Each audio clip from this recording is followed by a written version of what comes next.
Hola, soy Alicia y te voy a enseñar las palabras y frases más útiles en español para el día a día y los viajes. Los vídeos de español para principiantes hablantes de inglés tienen subtítulos en español y en inglés. Si prefieres el vídeo más lento, puedes cambiar la velocidad de reproducción. Hola, ¿qué tal? En este vídeo de español para extranjeros te voy a enseñar algunas frases útiles para hablar del clima y la temperatura. Empezamos con tengo frío, no tengo frío, tengo calor, no tengo calor. Y con esas frases indicas tu percepción de la temperatura. Si quieres ser más objetivo o objetiva, dirás hace frío, no hace frío, hace calor, no hace calor. También puedes decir hace bueno o por el contrario, hace malo.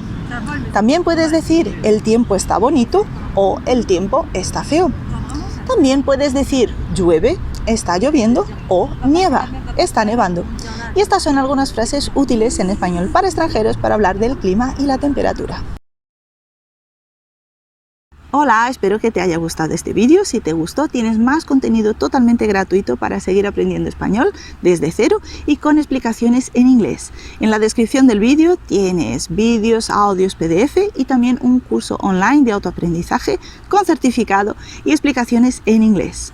Y si te gustó este vídeo, deja tu me gusta, suscríbete al canal y también deja tu comentario. Indícame qué es lo que te gustaría aprender en español y así puedo crear contenido adaptado a los deseos y a las necesidades de mis estudiantes. Muchas gracias por tu apoyo y espero que te lo pases muy bien aprendiendo español.